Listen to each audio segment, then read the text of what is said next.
Pemirsa, ada yang janggal setelah sidang warisan ini digelar.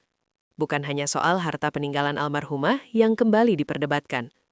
Bukan hanya soal penetapan hak ahli waris untuk Dede Bintang, tapi juga tentang sikap yang berubah drastis tepat di depan kamera. Rizky Febian akhirnya turun langsung ke Pengadilan Agama Bandung. Putra sulung Sule itu datang, berbicara, bahkan memeluk adik tirinya dengan penuh haru.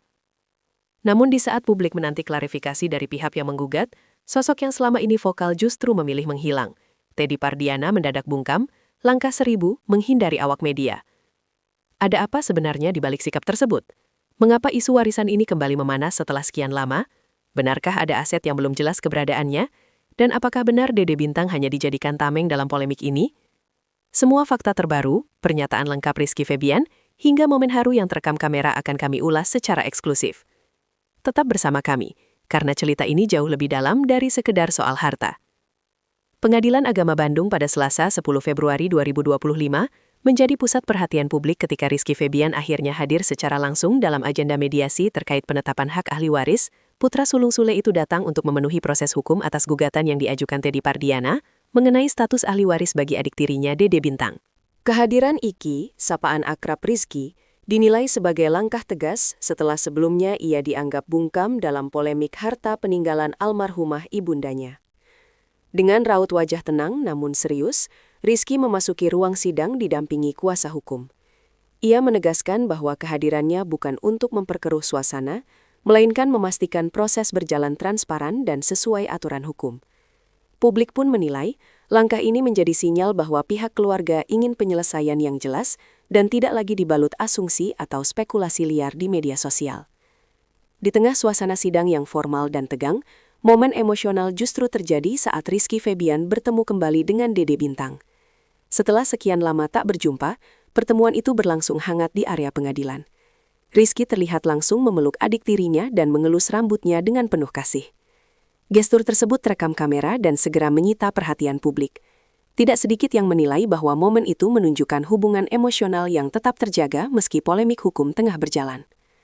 Dalam keterangannya, Rizky mengakui bahwa Bintang tetap bagian dari keluarganya karena memiliki satu ibu yang sama. Bagi sebagian pengamat, adegan tersebut menjadi kontras dengan narasi konflik yang berkembang. Di tengah perseteruan warisan, ada sisi kemanusiaan yang tak bisa dipungkiri, hubungan kakak dan adik yang tetap terjalin di luar urusan hukum. Dalam agenda mediasi tersebut, kuasa hukum menjelaskan bahwa permohonan yang dibahas tidak menyentuh pembagian aset, melainkan sebatas penetapan ahli waris. Artinya, proses ini lebih kepada pengakuan resmi secara hukum bahwa Dede Bintang merupakan ahli waris sah almarhumah. Hal ini menjadi penting karena tanpa penetapan pengadilan, status hukum tidak memiliki kekuatan administratif yang jelas. Rizky Febian pun menyampaikan bahwa ia tidak menolak hak Bintang. Ia bahkan mengakui secara terbuka bahwa sebagai anak kandung dari ibu yang sama, Bintang memang memiliki hak waris. Namun ia menekankan bahwa semua harus berjalan sesuai prosedur. Pernyataan tersebut memperlihatkan bahwa persoalan bukan terletak pada pengakuan, melainkan pada mekanisme dan kejelasan hukum agar tidak menimbulkan sengketa baru di kemudian hari. Menurut keterangan yang dihimpun di lokasi, suasana mediasi sempat mencair setelah kedua belah pihak menyampaikan pandangan masing-masing di hadapan mediator. Disebutkan bahwa ada pengakuan mengenai status Bintang sebagai ahli waris yang membuat pembicaraan menjadi lebih terbuka. Meski demikian, belum ada keputusan final karena proses hukum tetap harus berjalan hingga ada penetapan resmi dari majelis hakim. Rizky Febian mengungkapkan bahwa dirinya hanya ingin memastikan apa yang sebenarnya terjadi dan bagaimana kejelasan hukum ke depannya. Ia berharap persoalan ini tidak terus berkembang menjadi konflik berkepanjangan. Meski emosi sempat terasa, mediator disebut berperan penting menjaga suasana tetap kondusif. Bagi publik, momen ini menjadi titik awal harapan bahwa polemik panjang bisa menemukan jalan tengah. Namun suasana berbeda terjadi usai sidang berakhir. Ketika awak media telah bersiap meminta keterangan, Teddy Pardiana justru terlihat meninggalkan lokasi tanpa memberikan pernyataan. Sikap tersebut memicu tanda tanya, mengingat sebelumnya ia cukup vokal menyuarakan hak anak di ruang publik. Langkah cepatnya menghindari wartawan kontras dengan keterbukaan Rizky Febian yang tetap berdiri memberikan keterangan. Sejumlah pihak menilai tindakan ini semakin memperkeruh persepsi publik. Dalam dinamika perkara yang sensitif seperti ini, komunikasi terbuka dianggap penting untuk mencegah kesalahpahaman. Namun hingga berita ini diturunkan, Teddy belum memberikan klarifikasi resmi terkait alasannya memilih tidak berbicara kepada media usai persidangan berlangsung. Dalam keterangannya kepada media, Rizky Febian tidak menampik bahwa pembahasan warisan selalu menghadirkan rasa sedih. Ia mengaku setiap kali nama almarhumah ibundanya disebut dalam konteks sengketa, perasaan kehilangan kembali muncul. Menurutnya, waktu yang dibutuhkan untuk menerima kepergian sang ibu tidaklah singkat. Kini, ketika persoalan harta kembali menjadi perbincangan publik, ia merasa situasi tersebut semakin berat. Rizky menegaskan bahwa dirinya bukan tidak peduli, namun ia ingin segala sesuatu dilakukan dengan cara yang benar.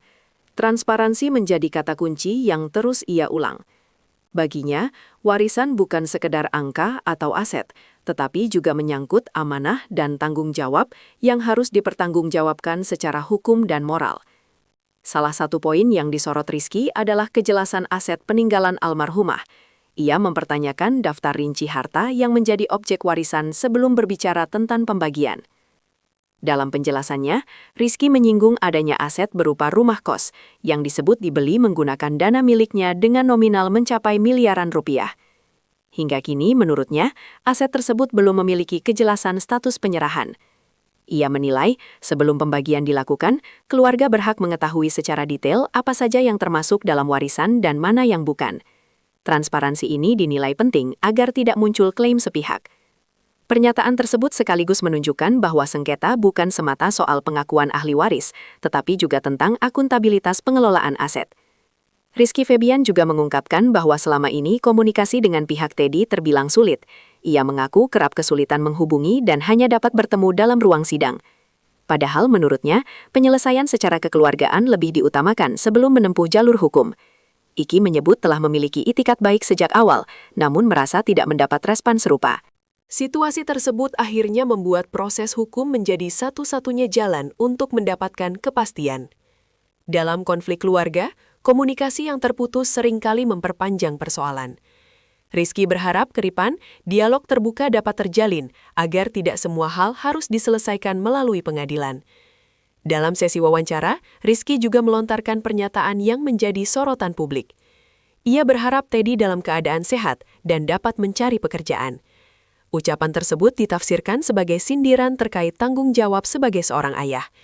Meski disampaikan dengan nada relatif santai, kalimat itu memicu berbagai reaksi di media sosial.